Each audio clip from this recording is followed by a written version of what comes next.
ብፁዕ ቅዱስ አባታችን ብፁዕ ጠቅላይ ሥራ አስኪያጅ ብፁዕ ቅዱስ ሲኖዶስ ዋና ጸሐፊ ብፁዓን አበው ሊቃነ ጳጳሳት ክቡራን የመንበረ ፓትርያርክ ጠቅላይ ቤተ ክህነት ምክትል ሥራ አስኪያጆችና የመምሪያ ኃላፊዎችና የድርጅቱ ሰራተኞች በኢትዮጵያ ኦርቶዶክስ ተዋሕዶ ቤተክርስቲያን የከፋ ዞን ሀገረ ስብከት ጽሕፈት ቤት የ2017 በጀት ዓመት የሥራ አፈጻጸም ሪፖርትን እንደሚከተለው አቀርባለሁ። ከፋ ሀገረ ስብከት በበጀት ዓመቱ በብፁዕ አቡነ ሕዝቅኤል የከፋ ሸካ ቤት ሸኮና የምዕራብ ኦሞ ሀገረ ስብከት ሊቀ ጳጳስ የሰዋስወ ብርሃን ቅዱስ ጳውሎስ መንፈሳዊ ኮሌጅ የበላይ ጠባቂ ሊቀ ጳጳስና የቅዱስ ሲኖዶስ አባል መመሪያ ሰጪነት በጋራ የተከናወኑ የ2017 ዓ.ም የሥራ ክንውን ሪፖርት እንደሚከተለው ቀርቧል። የብፁዕ አቡነ ሕዝቅኤል የ2017 በጀት ዓመት ሐዋርያዊ ጉዞ። ብፁዕ አቡነ ሕዝቅኤል በ2017 በጀት ዓመት በሀገረ ስብከታችን የቅድስት ቤተክርስቲያናችን ሐዋርያ ተልእኮ ተፈጻሚ እንዲሆን በመንፈሳዊ አገልግሎት በአስተዳደራዊና በልማታዊ ተግባራት የክንውን አካል መሆን ያለባቸው ስራዎች በሳል አባታዊ መመሪያ በመስጠትና አፈጻጸማቸውን በመከታተል ድክመቶቹን በማረምና መፍትሄ በመስጠት በርካታ ተግባራት ያከናወኑ ከመሆኑ ባሻገር የሀገረ ስብከታችን ጽሕፈት ቤት መቀመጫ በሆነው በቦንጋ የሚገኙ የመንበረ ቅድስና አድባራት በዴቻ፣ በገዋታ፣ በሳይለ፣ በአዲዮ፣ በቄሻና በሺሾው እንደ ወረዳ ቤተ ክህነት ጽሕፈት ቤቶች ስር በሚገኙ አጥቢያ ለክብረ በዓላት ህንፃ ቤተ ክርስቲያን ለማስመረቅና በአዲስ መልክ ለሚገነቡ ህንፃ ቤተ ክርስቲያን የመሰረት ድንጋይን አስቀምጧል። ጥር 17 እስከ 18 2017 በገዋታ ወረዳ በቆንዳ ደብረስጌ ቅዱስ ጊዮርጊስ በአዲስ መልክ የተገነባውን ህንፃ ቤተ ክርስቲያን በዋዜማው መርሃ ግብር በመገኘት ባርከው በጥር 18 የቅዳሴ ቤቱን አክብሮ ጥር 18 2017 ዓ.ም ገዋታ ያለውን አገልግሎት ከፈጸሙ በኋላ ጌሻ ወረዳ ደካ ቅዱስ ጊዮርጊስ ቤተክርስቲያን በሰርክ በመገኘት ብፁዕነታቸውን ለመቀበል ለተሰበሰበው ህዝበ ክርስቲያን ትምህርት ሰጥተዋል። ጥር 18 ምሽት ከሀገረ ስብከቱ መቀመጫ ቦንጋ 189 ኪሎ ሜትር ርቀት ላይ በሚገኘው በሳይለም ወረዳ የአዶታ ደብረገነት ቅድስት ማርያም ቤተክርስቲያን ለዓመታት ተገንብቶ የተጠናቀቀው ህንፃ ቤተክርስቲያን ባርከው ጥር 19 ቅዳሴ ቤቱን አክብሮ ለህዝበ ክርስቲያኑ ትምህርት ሰጥተዋል። ጥር 23 እና ጥር 24 2017 ዓ.ም ከ63 ሚሊዮን ብር በላይ ወጪ ተደርጎበት በልዩ ሁኔታ ተገንብቶ የተጠናቀቀውን ከመላው ሀገራችንና ከባህር ማዶ ምዕመናን እየመጡ ከተለያዩ ዲያዋት ፈውስን የሚያገኙባት የቦንጋ ጌተሰማኒ ቅድስት አርሴማ ገዳም ህንፃ ቤተክርስቲያንን ቡራኬ እንዲያካሂዱ 3 ሊቃነ ጳጳሳት ብፁዕ አቡነ ጴጥሮስ የምዕራብ ሐረርጌ ሀገረ ስብከት ሊቀ ጳጳስ፣ ብፁዕ አቡነ ያዕቆብ የሩቅ ምስራቅ የእንግሊዝ የአየርላንድ እና ከአካባቢው አህጉረ ስብከት ሊቀ ጳጳስና ብፁዕ አቡነ ኤፍሬም የቡኖ በደሌ ሀገረ ስብከት ጳጳስን ጋብዞ በጋራ ሥርዓተ ቡራኬውን ፈጽመዋል። የካቲት 8 እና 9 2017 ዓ.ም በግንባ ወረዳ ቤተ ክህነት ስር የሚገኘው ጎጀብ ደብረ መድኃኒት መድኃኔዓለም ህንፃ ቤተ ክርስቲያን በአዲስ መልክ ተገንብቶ በመጠናቀቅ ብፁዕ አቡነ ጢሞቴዎስ የዳውሮ ከምባታ አላባ አህጉረ ስብከት ጳጳስን በመጋበዝ ሥርዓተ ቡራኬውን አካሂደዋል። በሀገረ ስብከቱ አስተዳደራዊ መንፈሳዊ ስራዎችን በተመለከተ አስተዳደራዊ አሰራርን ለማስተካከል የሶስቱ ወረዳ ቤተ ክህነት ስራ አስኪያጆች ተነስቶ በሌሎች እንዲተኩ ተደርጓል። ሀገረ ስብከቱ ከመንግስት ከ30 ዓመታት በፊት የተረከበው ወደ 10 ሄክታር የሚጠጋ ነባር ይዞታ ያለው ሲሆን የተለያዩ ተቋማት ማለትም የአብነት ትምህርት ቤት፣ ካህናት ማሰልጠኛ ከቅድመ መደበኛ ጀምሮ እስከ ከፍተኛ ሁለተኛ ደረጃ ትምህርት ቤት ገቢ የሚያስገባ በ614 ካሬ ሜትር ላይ የሚያርፍ ዘርፈ ብዙ ባለ 5 ወለል ህንፃ ለመገንባት እና የልማት ስራዎቹን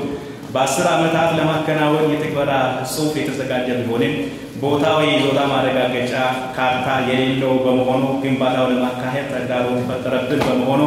የይዞታ ማረጋገጫ ለመውሰድ ከፍተኛ ጥረት በማድረግ በበጀት ዓመቱ 9.62 ሄክታር የይዞታ ማረጋገጫ ካርታ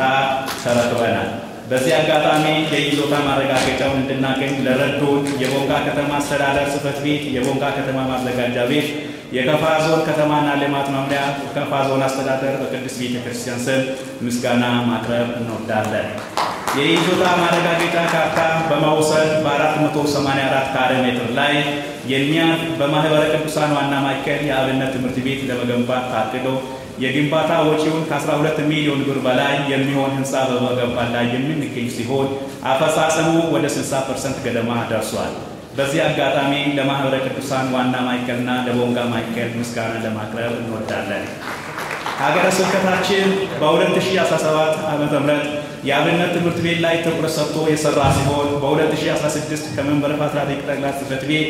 ለአብነት ትምህርት ድጎማ በሚላከው በጀት ላይ ሀገረ ስብከታችን ተጨማሪ በጀት በመመደብ ትምህርት የጀመሩ ተማሪዎች ተምሮ የንባብ ትምህርት ጨርሶ የዜማ ትምህርት በመማር ላይ የሚገኙ ሲሆን ቀጣይ ትምህርታቸውን የሚቀጥሉበትን ሁኔታ በማመቻቸት ላይ እንገኛለን። ዘመናዊ ትምህርት ቤቶችን በተመለከተ በሀገረ ስብከታችን ከቅርብ ዓመታት ወዲህ በመዋዕለ ሕፃናት መደበኛ ትምህርት ላይ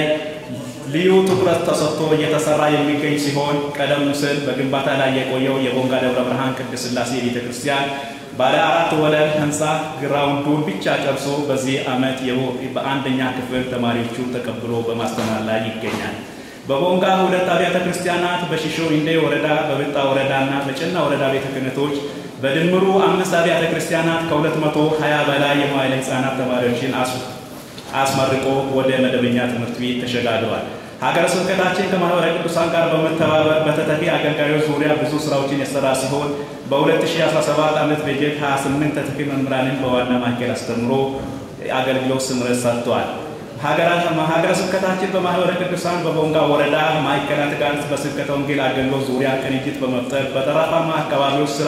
ሰፊ ስራዎች የተሰሩ ሲሆን በጎባ ወረዳ 749፣ በጠላው ወረዳ 1607፣ በአዲያ ወረዳ 441፣ በቤጣ ወረዳ 401፣ በግንባ ወረዳ 94፣ በጨና ወረዳ 371፣ በሺሾ ኢንዴ ወረዳ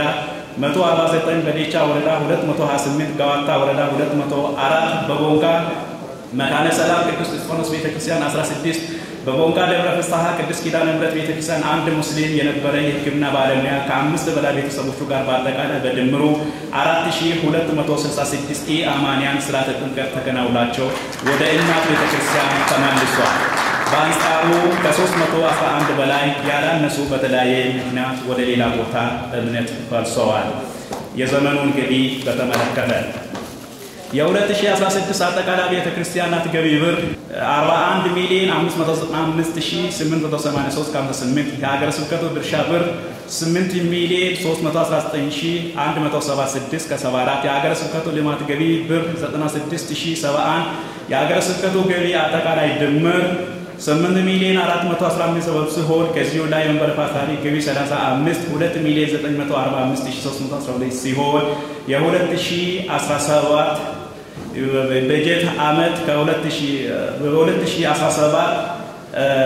በጀት ዓመት አብያተ ክርስቲያናት አጠቃላይ ገቢ ብር 59,431,354.92 የሀገረ ስብከቱ ድርሻ 20% ብር 11,886,270.98 የሀገረ ስብከቱ ልማት ገቢ ብር 105,000 አጠቃላይ የሀገረ ስብከቱ ገቢ ብር 11,991,270.98 ሲሆን የመንበረ ፓትርያርክ ጠቅላላ 35% 4,196,944.84 ሆኖ ተመዝግቧል። ይህንንም ለመንበረ ፓትርያርክ 35 ድርሻ ያስገባነውን የባንክ ስሊፕ የሀገረ ስብከታችን ሊቀ ጳጳስ ብፁዕ አቡነ ሕዝቅኤል ለቅዱስነታቸው እንዲያስረክቡ በታላቅ ትሕትና ይጠይቃለሁ።